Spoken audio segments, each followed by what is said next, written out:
Dando la oportunidad. La verdad es un poquito complicado como que tener un tema aislado. Entonces, quisiera yo dar una introducción hacia una serie de temas que vamos a tratar de ver. Ahora, yo lo voy a ver conforme me vayan dando espacio, ¿sale? Pero para mí ha sido un poquito complicado, me es complicado como que iniciar algo sin que fuera secuencial, ¿no? Pero entonces vamos a prepararnos y voy a tratar de introducir un tema que es importante para la iglesia, pero pues va a ser en razón al espacio que tenga yo, ¿sale? Entonces cada vez que me toque estar aquí en la escuela dominical voy a tratar de darle secuencia a este mismo tema. Así que antes de poder empezar, quisiera animarles a llegar temprano. Siempre, independientemente de quién esté aquí, siempre tienen que llegar temprano, ¿sí? O tenemos más bien. Tenemos que llegar temprano, los invito a eso. Los invito también a invitar a los hermanos a llegar a las 11, a poder iniciar la escuela dominical.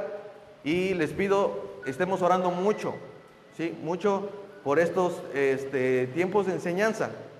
O sea, se los pido de manera especial porque evidentemente no me considero una persona totalmente apta para esto. O sea, más bien, no quiero justificarme, más bien es un tema complicado, es un tema difícil de tratar. Entonces quisiera yo que oraran por mí para que pueda expresar correctamente el tema, ¿sale?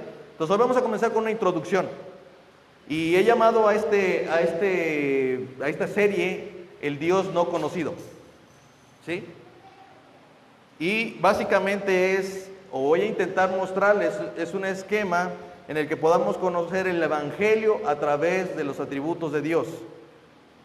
Yo creo, y se los voy a mostrar, que puede ser revelado el Evangelio, o es revelado el Evangelio a través de los atributos de Dios, ¿sale? Entonces vamos a orar. Bendito Padre, gracias te damos en esta mañana.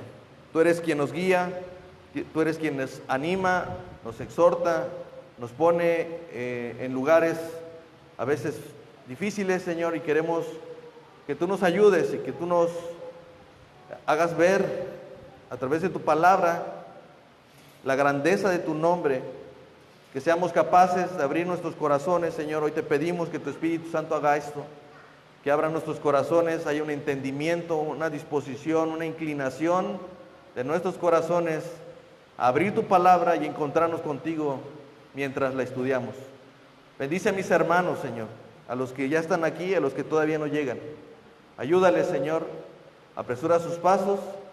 Y mientras estamos desarrollando este primer tema de introducción, Señor, tú nos ayudes y nos animes, Señor, a conocerte más. Te ruego que seas con nosotros en medio de los trabajos de esta iglesia. Te lo pedimos en el nombre de Jesús. Amén. Ok. Entonces, como les decía, esta va a ser la introducción. Yo creo, y vamos a basarnos en el capítulo 17 de los libros de los Hechos. Y yo creo que a mí me encanta este capítulo, y van a ver por qué me encanta, ¿sí? Pero me gusta mucho este capítulo. Y creo que este capítulo es como una radiografía que muestra el problema de la idolatría, ¿sí? Muestra la idolatría, muestra su causa, pero también muestra su antídoto. Da una solución hacia la idolatría.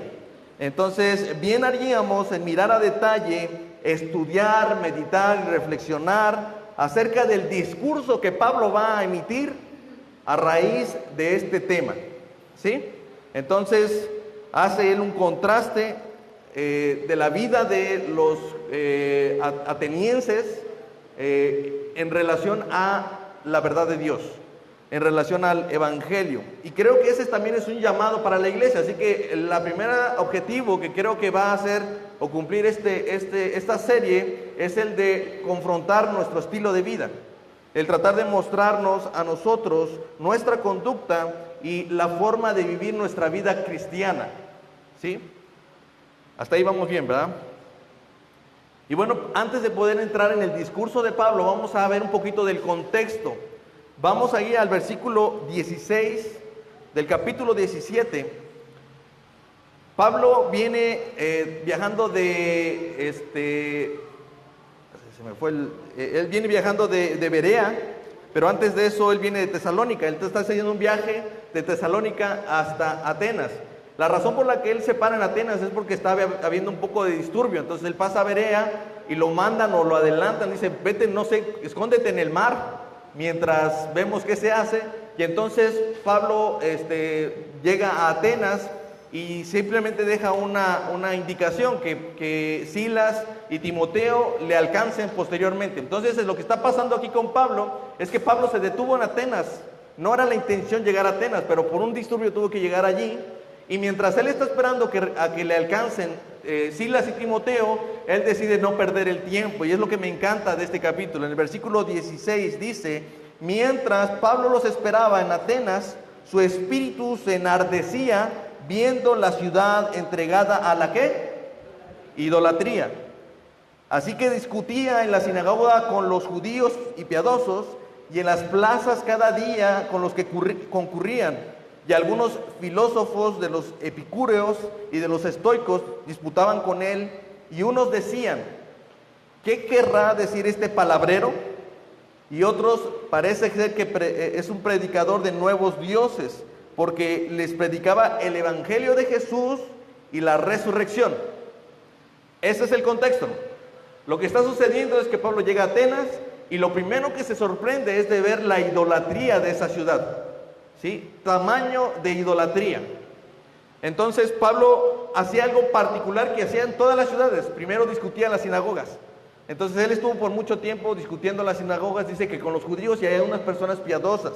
Pero también en los tiempos libres, cuando no estaban las sinagogas, estaban las plazas, tratando de discutir con la gente que ahí concurría. Y no solamente eso, una particularidad de ese lugar es que había dos tipos de filósofos llamados epicúreos y estoicos, que más adelante les voy a mencionar, pero básicamente los epicúreos, ahí está la foto de Epicuro, un filósofo, el que está arriba es la imagen de él. Ellos pensaban que la materia era eterna y por ende no debía su existencia a algún agente creador. Ellos no creían en una deidad y no creían en nada en absoluto de Dios. Entonces ellos solamente creían en la materia. La materia era lo único que existía, ¿sí?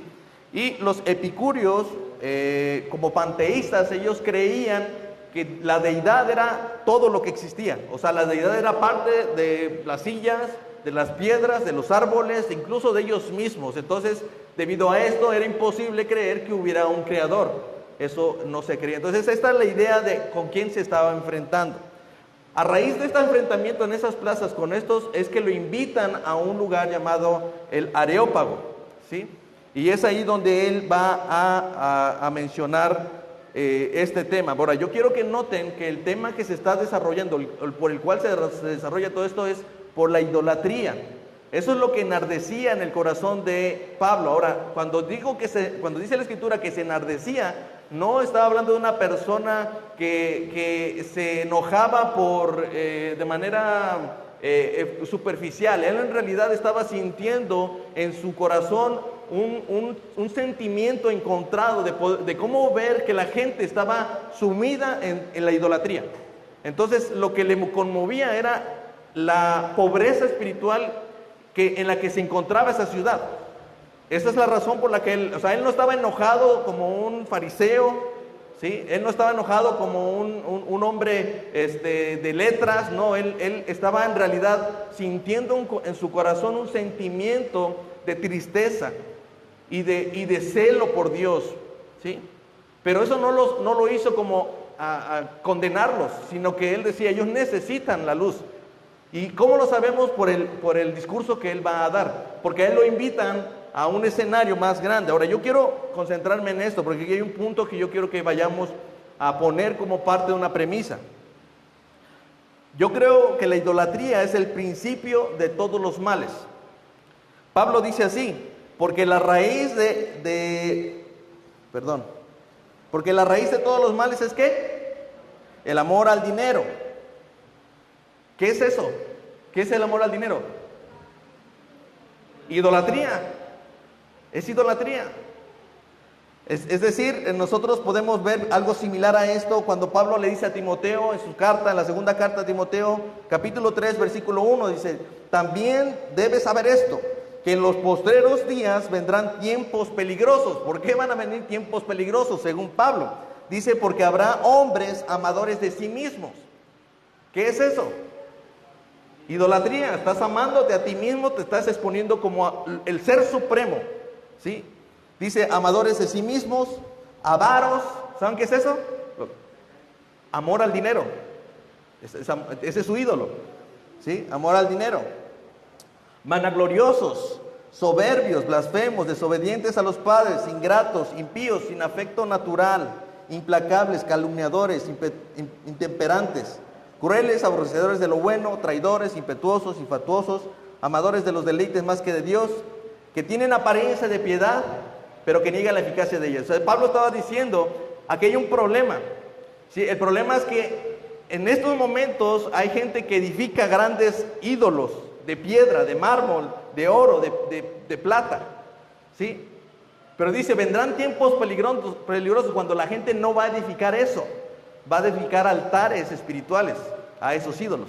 Ya no van a construir grandes altares o grandes imágenes y formas de estas personas, ya no va a ser necesaria.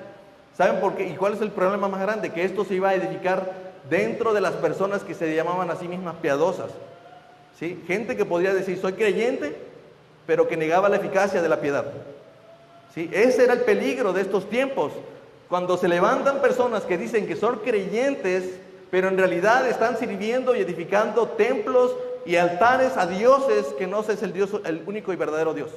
¿Sí me explico?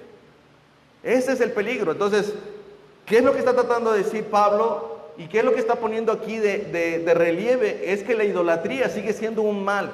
Y yo creo y estoy convencido que esa idolatría sigue siendo la raíz de todos los males. Así lo expresa Pablo en Romanos. Miren, Romanos 1:20. Pablo dice así: porque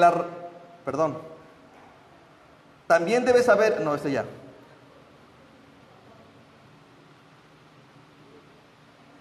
porque las cosas invisibles de Él, su eterno poder y deidad, se hacen claramente visibles desde la creación del mundo, siendo entendidas por medio de las cosas hechas, de modo que no tienen excusa.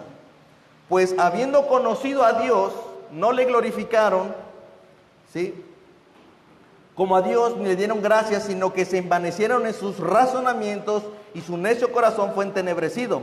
Profesando ser sabios, se hicieron necios y cambiaron la gloria de Dios incorruptible a semejanza de imagen de hombre corruptible, de aves, cuadrúpedos y reptiles. ¿Qué es eso? Idolatría.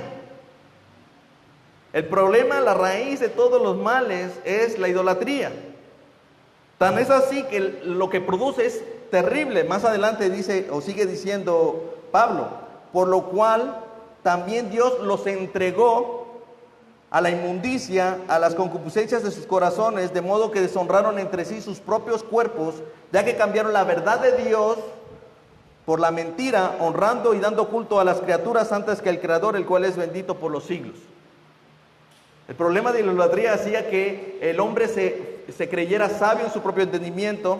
Ellos mismos pensaban que estaban haciendo las cosas. Entonces lo que Dios hizo a raíz de esa idolatría en su corazón es que los entregó a ese estilo de vida, ¿sí?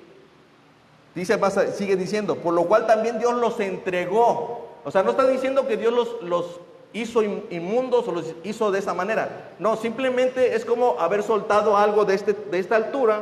¿Y qué es lo que pasa? Por su propio peso cae, como dice el escritor. No hay necesidad de empujar, no hay necesidad de hacer algo más. Por su propio peso cae.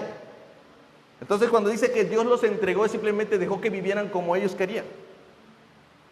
Y dice: por lo cual Dios los entregó a la inmundicia en las concupiscencias de sus corazones, de modo que deshonraron entre sí sus propios cuerpos, ya que cambiaron la verdad de Dios. Eso ya, ¿verdad?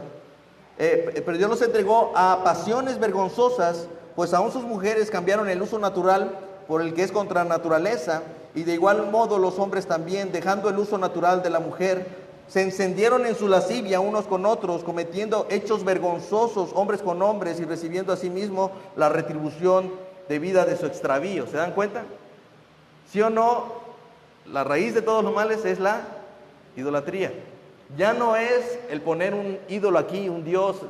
No, no, no, son esos ídolos que hemos generado en nuestro propio corazón. Ya no tenemos que hacerlos de piedra. Ya no los tenemos que hacer de plata ni de oro. Ya no. Pero están ahí. El problema de la idolatría sigue siendo verdad. Basta con entrar a las casas y ¿qué es lo que vamos a ver? Altares a la pornografía.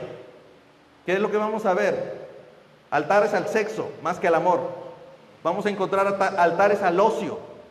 En lugar de buscar a Dios, están buscándose a sí mismos, encontrarse a sí mismos como cómo son y quiénes son. ¿Sí? Estamos encontrando altares hechos al trabajo, al dinero, dentro de casa, hermano. No necesitamos ya nada de piedra, ¿va? Ya todos se han edificado dentro de casa, en nuestros corazones. Sigue diciendo allí, y como ellos no aprobaron tener a Dios en cuenta, Dios los entregó, otra vez dice allí, a una mente reprobada para hacer cosas que no convienen, estando atestados de toda injusticia, fornicación, perversidad, avaricia, maldad, llenos de envidia, homicidios, contiendas, engaños y malignidades, murmuraciones, detractores, aborrecedores de Dios, injuriosos, soberbios, altivos, inventores de males, desobedientes a los padres, necios, desleales, sin afecto natural, implacables, sin misericordia, quienes habiendo entendido el juicio de Dios, que los que practican tales cosas son dignos de muerte. ¿Se dan cuenta? La idolatría miren, nosotros estamos viviendo como si eso no existiera en nuestros días.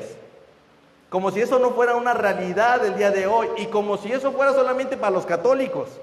Eso es una realidad para el creyente el día de hoy. O bueno, para el que se dice creyente.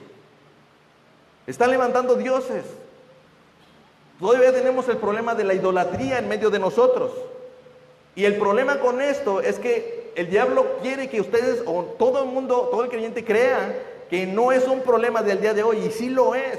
Y el problema con esto es que no nos vamos a dar cuenta cuando de repente el matrimonio está acabado, los hijos se vuelven rebeldes, cambiamos el uso natural de nuestro cuerpo por lo que es contrario, nos metemos a ideas equivocadas, empezamos a concebir una idea de Dios totalmente errada y equivocada, nuestra conducta es depravada.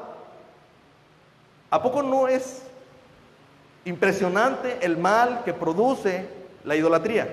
Entonces, hermanos, el llamado aquí, o lo que yo quiero poner aquí como primera premisa, es esta: la idolatría es la raíz de todos los males, y es un mal que aún existe, es un mal que está latente, no para allá afuera, en el mundo, dentro de la iglesia. Yo quiero concentrarnos en darnos cuenta de la importancia de atender este tema dentro de la iglesia local. ¿Cuántos están conmigo? Poquitos. Amén. ¿Sí? Entonces, ese es el tema. Entonces, a raíz de esto, Pablo va a dar un discurso. El discurso de Pablo. Dice ahí en el versículo 22. Entonces Pablo, puesto en pie en medio del Areópago, dijo: varones atenienses, en todo observo que son muy religiosos, porque pasando y mirando sus santuarios, hallé también un altar en el cual estaba esta inscripción: al Dios no conocido, al que ustedes adoran, pues sin conocerle es el que yo les anuncio. ¿Se dan cuenta? Miren, allí en el Areópago, ahí están las imágenes. En la parte de hasta arriba vamos a ver la imagen de un areópago, del Areópago. Es una de las colinas más bajas en la parte occidental de la Acrópolis de Atenas. Es lo que está más abajo.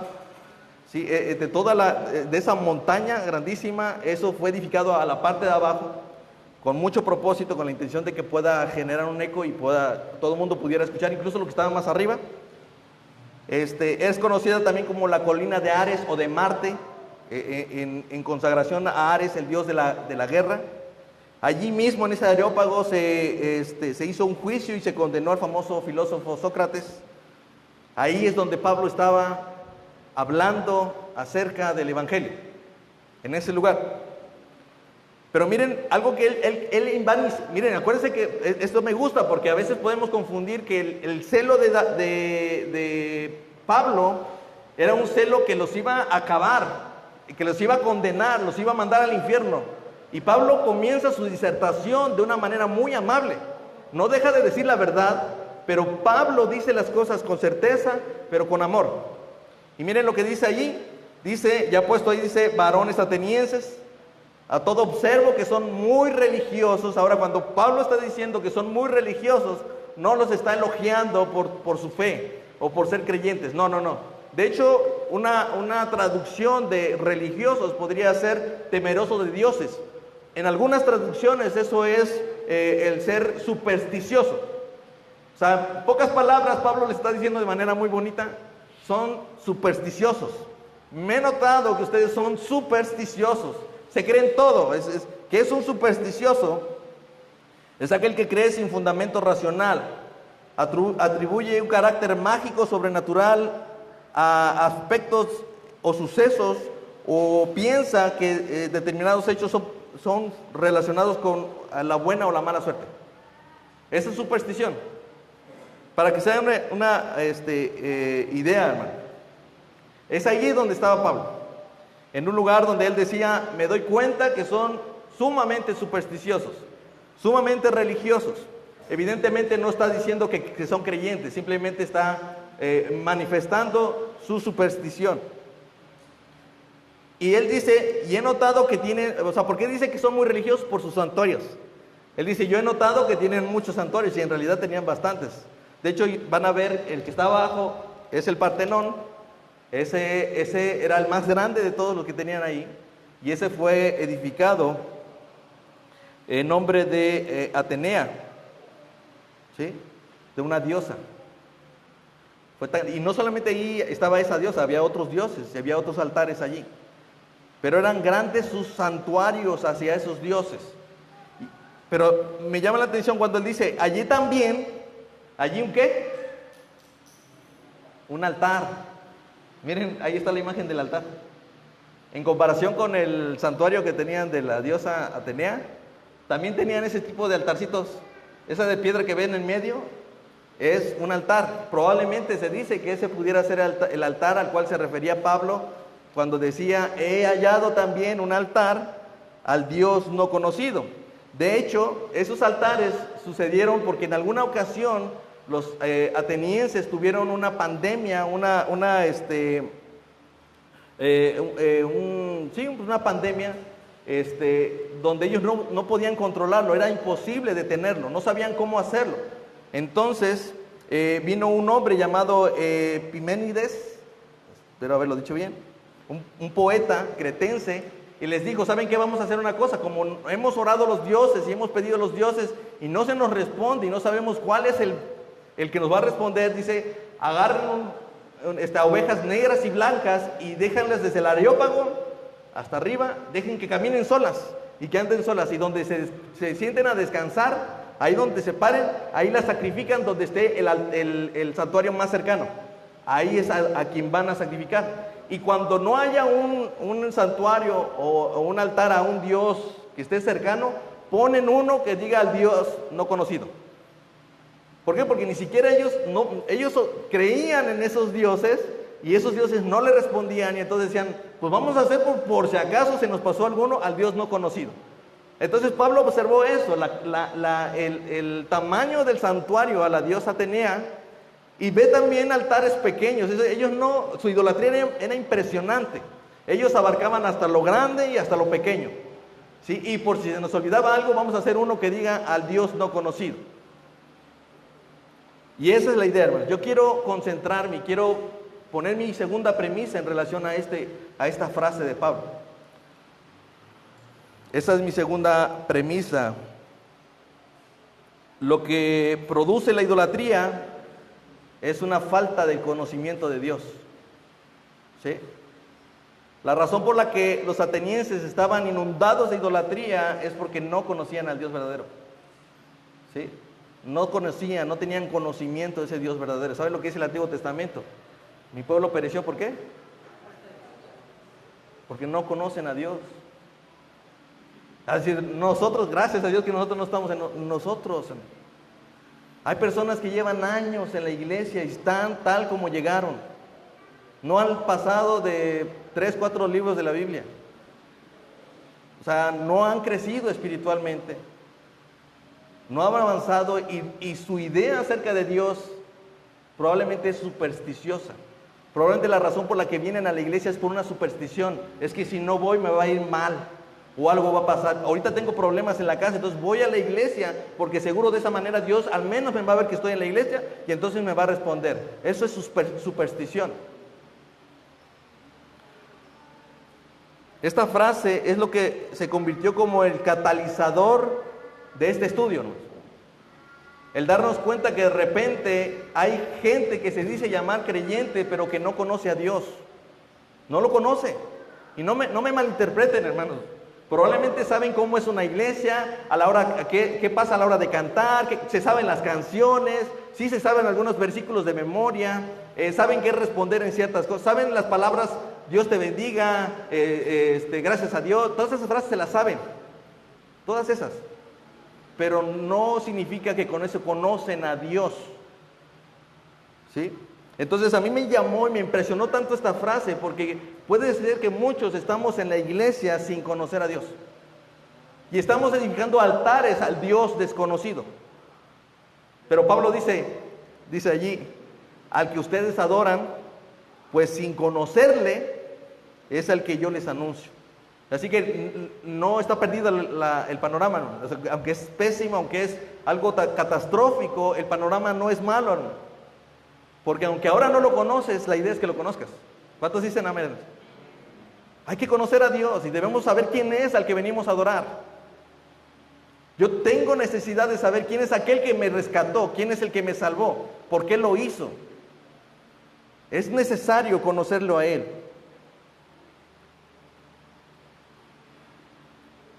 Es muy pertinente la frase de R.C. Sproul cuando dice todos somos teólogos, ¿sí? Porque todos tenemos una idea acerca de Dios, incorrecta, pero la tenemos. Hay quienes piensan que Dios es como un genio de la lámpara, al que se le puede pedir cuando quieran algo. O vemos a ese Dios como un ancianito viejito que está necesitado de nosotros y que Él está en su balancín y con una barba grande, blanca y apacible y que es amoroso y que nos pasa todos nuestros pecados. A veces así lo ven. Tenemos ideas incorrectas, por eso es que R.C. Sproul dice todos somos teólogos. El problema es que tenemos una teología incorrecta acerca de Dios. Tenemos un concepto errado acerca de Dios. ¿Por qué? Porque ese concepto no lo hemos recibido de la palabra, sino del mundo, de lo que vemos, de lo que asimilamos. Mira, si esto hacemos aquí, entonces Dios debe ser así. No. Miren, hermano, no sé si me vaya a dar tiempo de ver todo, pero vamos a tratar de avanzar. Entonces, esa es mi segunda premisa. Lo que produce la idolatría es una falta de conocimiento acerca de quién es ese Dios. ¿Sí? Miren, si yo les pregunto quién es Dios, ¿qué me van a responder? ¿Alguien puede darme una definición de Dios? ¿Alguien puede decirme quién es Dios? ¿Alguien tiene claro para sí mismo quién es Dios? Si un incrédulo viniera allí, ¿quién es Dios? ¿Qué le vas a responder? ¿Qué le dirías? Con seguridad, hermanos, porque no. Creador. ¿Qué más? No oigo. Padre. ¿Qué más? Santo, muy bien. El problema más grande del cristiano es que no conoce a Dios, hermano. Miren, Tito 1:16 dice, profesan conocer a Dios, pero con los hechos lo niegan, siendo abominables y rebeldes, reprobados en cuanto a toda buena obra. Es decir, está muy relacionado mi conducta con el conocimiento de Dios. ¿Sí? Tito está diciendo, muchos dicen que lo conocen, pero en realidad sus acciones, su forma de vivir, su estilo de vida manifiesta que no lo conocen, que lo aborrecen, que están reprobados en cuanto a toda buena obra. Aquellas obras que incluso parecen piadosas no son de Dios, son de su superstición, de creer que con hacer eso el Dios les va a recibir. Entonces, pregunta, ¿cómo puedo yo conocer a Dios? Me gusta la frase de Arthur W. Pink. Dice, el fundamento de todo verdadero conocimiento de Dios debe ser una clara comprensión mental de sus perfecciones, es decir, sus atributos, como se revela en la Sagrada Escritura. No se puede confiar, ni servir, ni adorar a un Dios desconocido. No sé qué vienes a hacer aquí los domingos, pero si no conoces a Dios, estás adorando a un Dios desconocido. Y es imposible que de tu corazón salga el deseo de adorar a un Dios que no conoces. La manera en que lo voy a conocer es a través de sus atributos, de sus perfecciones, de su carácter moral perfecto. Jeremías 9:24 dice: mas alábese de esto el que se hubiera de alabar, en entenderme y conocerme, que yo soy Jehová, que hago misericordia. ¿Qué es? ¿Es un Dios qué? Misericordioso. Que hago misericordia, juicio y justicia. Es un Dios justo en la tierra, porque estas cosas quiero, dice Jehová. Charles Spurgeon dice la siguiente, dice esto: la ciencia más elevada, la especulación más encumbrada, la filosofía más vigorosa que puedan jamás ocupar la atención de un hijo de Dios es el nombre, la naturaleza, la persona, la obra, los hechos y la existencia de ese gran Dios al que llama Padre. Ningún tema de contemplación tenderá a humillar a la mente en mayor medida que los pensamientos de Dios.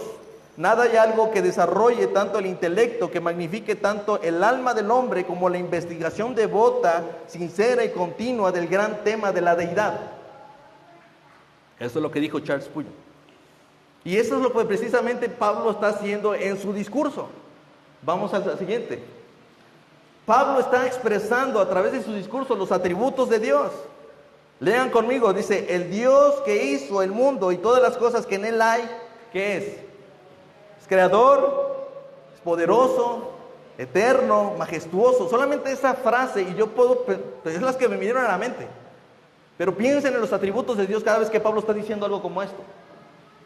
Él dice: siendo Señor del cielo y de la tierra, ¿qué les hace pensar? En el Rey de Reyes, ¿no?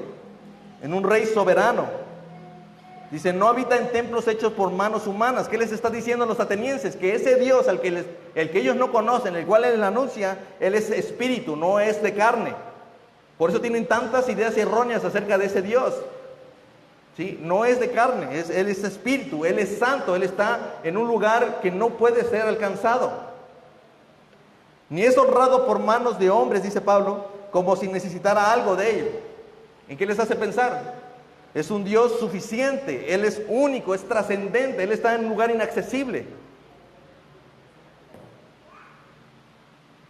Pues Él es quien da a todos vida y aliento a todas las cosas. Él es omnipresente, omnipotente, justo, bueno, misericordioso. Y de una sangre ha hecho todo el linaje de los hombres para que habiten sobre la faz de la tierra, y les ha prefijado el orden de los tiempos y los límites de su habitación. ¿En qué atributos les hace pensar? Él es sabio, es soberano, es providente, es omnipresente. Para que busquen a Dios en alguna manera palpando, si en alguna manera palpando pueden hallarle, aunque ciertamente no está lejos de cada uno de nosotros. Dios es inmanente, aunque Él es trascendente, es decir, está en un lugar inaccesible, no puedo alcanzarlo. Él es inmanente a la vez, está tan cercano a nosotros que se hizo hombre y habitó en medio de nosotros. Eso es amor, ¿sí o no? ¿Cuántos atributos pueden pensar, cuántos atributos pueden imaginar en el discurso? Inmanente, sabio, soberano, providente, y cuantos más atributos te imagines. El Dios al que ellos adoraban y era desconocido, Pablo le está diciendo: este es mi Dios. Hermanos, ¿este es tu Dios? Ese Dios al que le llamas Padre, que es omnipotente, omnipresente, todopoderoso, sabio, majestuoso, justo, santo, santo, santo, ese es tu Dios. Me encanta lo que Pablo hace, ¿verdad? Entonces, el asunto no queda allí. Vamos al siguiente. Lo que yo creo que al final es que Pablo está relacionando los atributos de Dios, el carácter de Dios con el Evangelio. O sea, porque lo que inmediatamente Pablo va a hacer es predicar el Evangelio. Dice: porque en Él vivimos y nos movemos y somos, como algunos de sus propios poetas también han dicho, porque linaje suyo somos. Siendo pues linaje de Dios, no debemos pensar en que la divinidad sea semejante a oro, o a plata, o a piedra, escultura de arte y de imaginación de hombres. Pero Dios, habiendo pasado por alto los tiempos de la ignorancia, ahora manda a todos los hombres en todo lugar que se arrepientan, por cuanto ha establecido un día en el cual juzgará al mundo con justicia, por aquel varón a quien designó, dando fe a todos con haberle levantado de los muertos. Qué palabras tan impresionantes usa Pablo para predicar el evangelio a personas que estaban en un nivel. No dejó de decirles las verdades. Primero les presentó un Dios todopoderoso, un Dios con todo su carácter moral, al cual ellos no eran posibles de alcanzar. Y después les dice, eso era un tiempo de ignorancia. El no conocer a Dios es un tiempo de ignorancia, pero ahora Dios ha estipulado un tiempo para que ya no sean ignorantes, ¿sí?, sino para que ustedes se arrepientan de su idolatría, ¿sí? Porque vendrá un momento donde juzgará a todo el mundo, no nomás a los atenienses, a todo el mundo, porque ese Dios no es un Dios que esté hecho o pueda meterse en un templo hecho por manos humanas, como si necesitara algo de ellos. No, este Dios está por encima de toda la creación, es el creador del cielo y de la tierra, de lo que se ve y de lo que no se ve, de lo alto y lo profundo. Y ese Dios es el que ha establecido un día para juzgar a todo ese mundo. Pero ese tiempo de ignorancia, dice, ya pasó. Es tiempo de volverse en arrepentimiento por la idolatría. Y es ahí donde yo me gusta mucho esto, porque uno diría, bueno, ok, me estás presentando a Dios. Noten que Pablo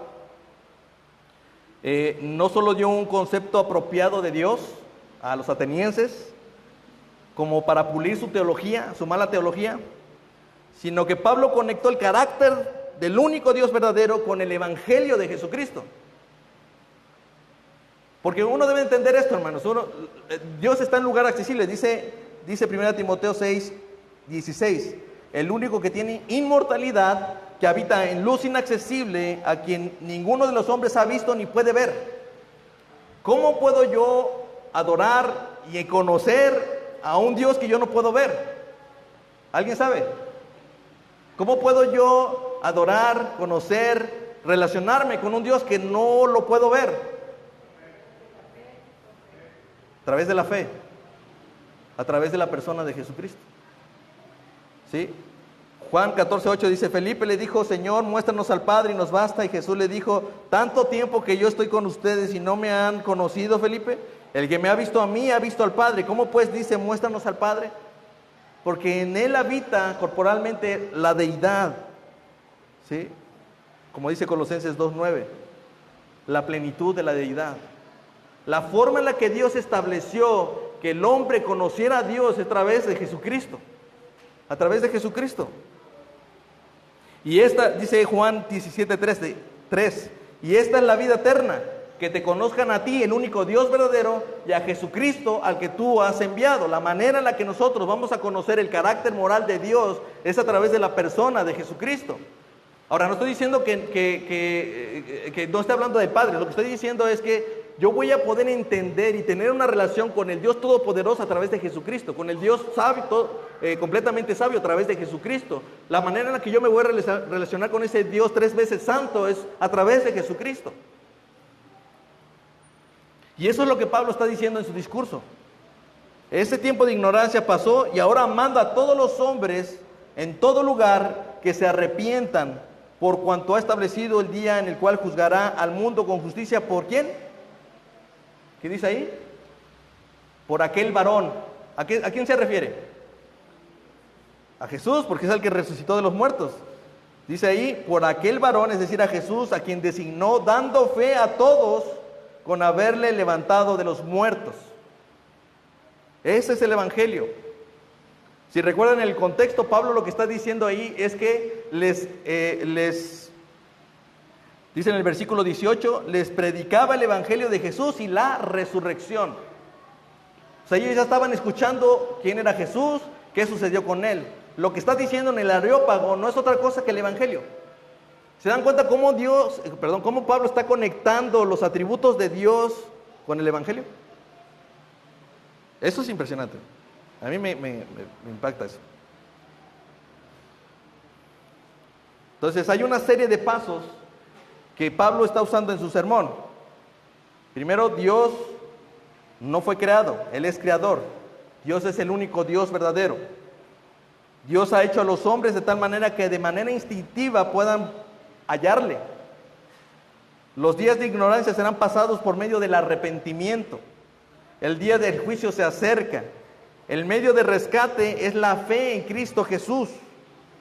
Y la prueba del poder y la deidad de Cristo es la resurrección. ¿Se dan cuenta todo el bosquejo de Pablo?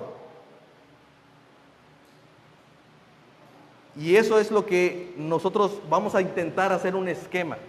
Ahorita se los voy a explicar.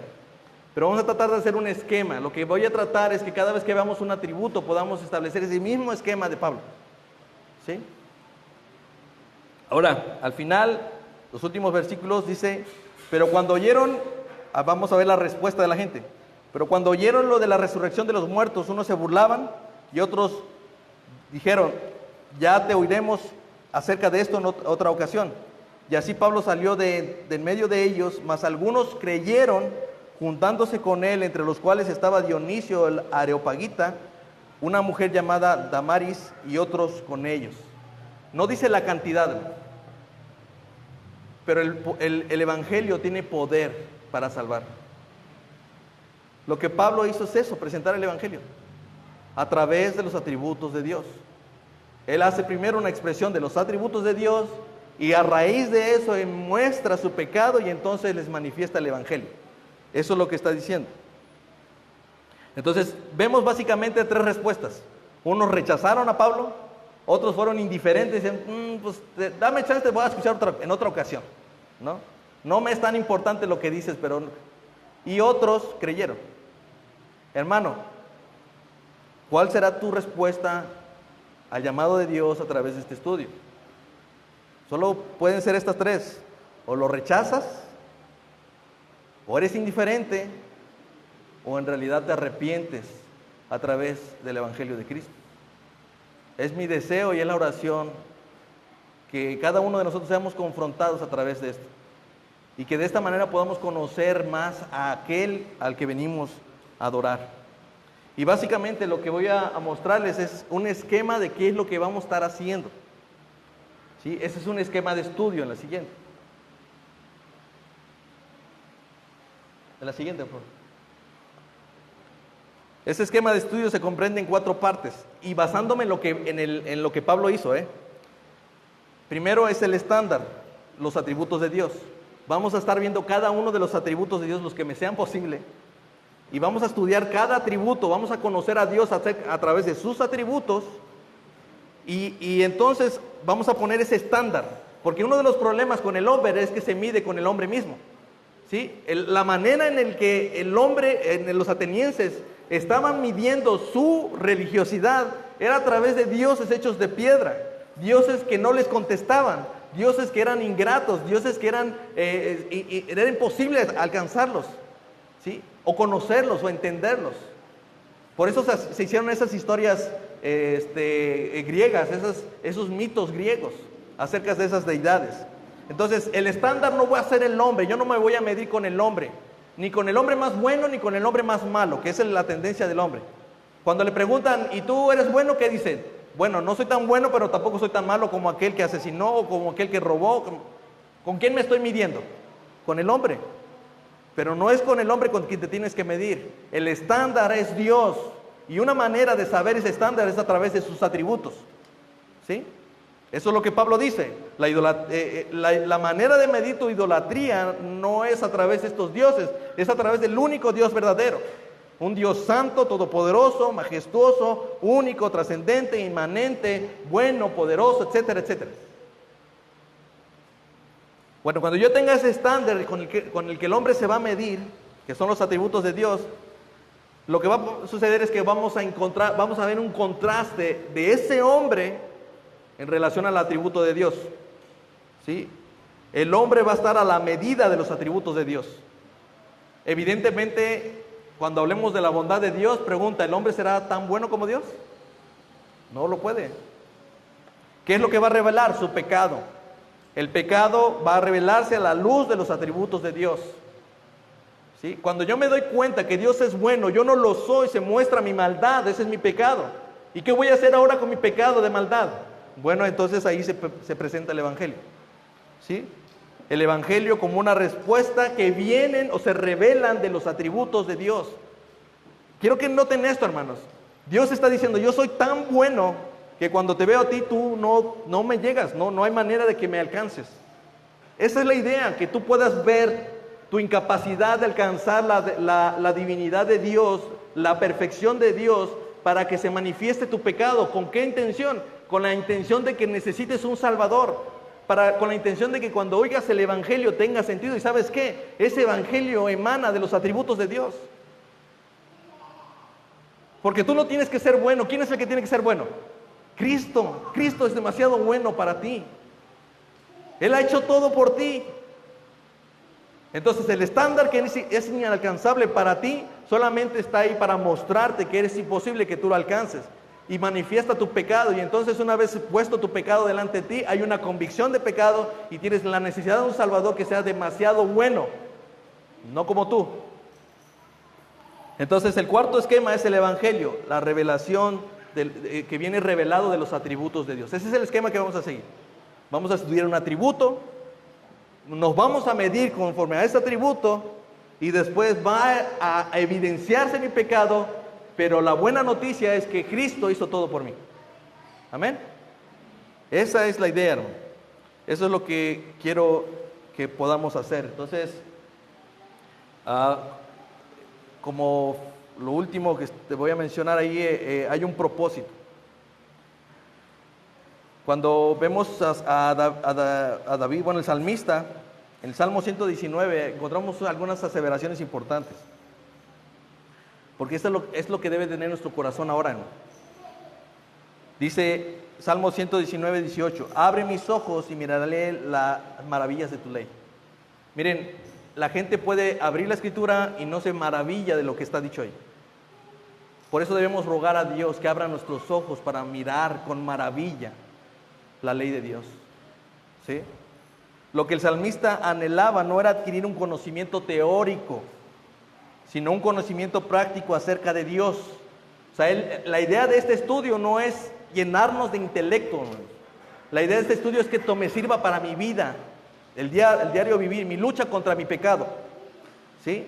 Incluso para el pecado que me es oculto, porque a veces no somos capaces de mirar algunos pecados porque nosotros no nos estamos exponiendo al carácter moral de Dios. ¿Sí? Nos estamos exponiendo al carácter moral del pastor o de los hermanos, pero no de Dios, y eso no está bien. Entonces, dice más adelante en el Salmo 119, versículo 9 al 12, ¿con qué limpiará el joven su camino? Con guardar tu palabra. Con todo mi corazón te he buscado. No me dejes desviarme de tus mandamientos. En mi corazón he guardado tus dichos para no pecar contra ti. Bendito tú, oh Jehová, enséñame tus estatutos. ¿Se dan cuenta? La razón por la cual debemos conocer los atributos de Dios es porque nosotros no deseamos pecar contra Él.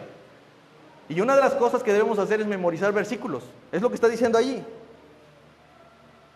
Dice, en mi corazón he guardado tus dichos. Tienes que memorizar versículos. Porque cuando venga ese momento de flaqueza, ese versículo va a venir a la memoria.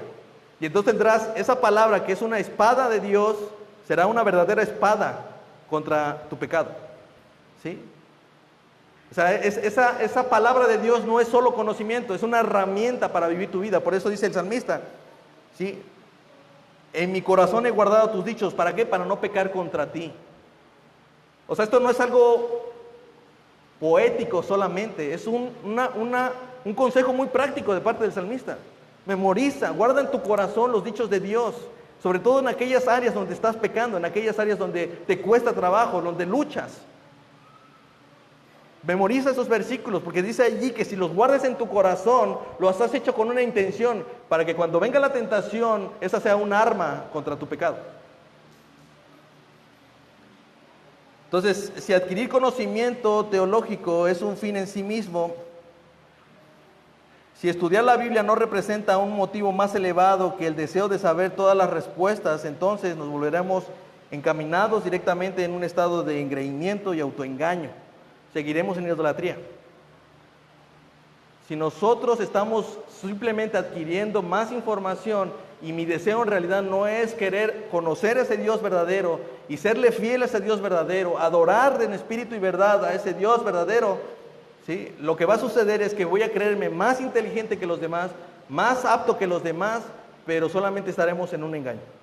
Así que la intención de este estudio no es llenarnos de conocimiento, no es llenarnos de conceptos teológicos, es de conocer el carácter moral de Dios y que el Señor me dé su esperanza a través del Evangelio. ¿Sí?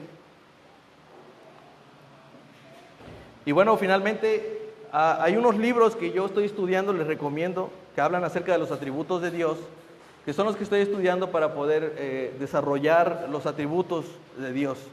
Algunos de ellos son el conocimiento del Dios Santo de J. Packer, los atributos de Dios de Arthur W. Pink y de A.W. Tozer, también los atributos de Dios, que están en 2 compendios.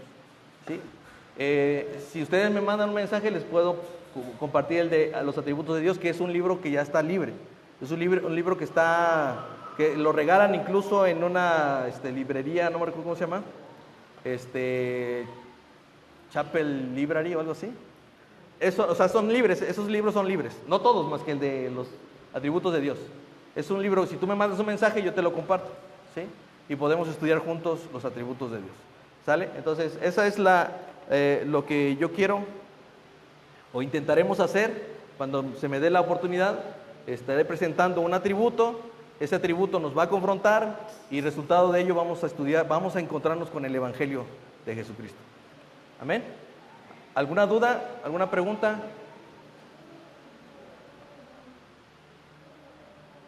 ¿Sí? ¿Terminamos entonces? Bueno, para terminar, últimamente nada más digan, al final cuando yo diga aplauso, todos un aplauso para despertarnos, ¿sale? 1, 2, 3. Vámonos. Nos vemos a las 12:15.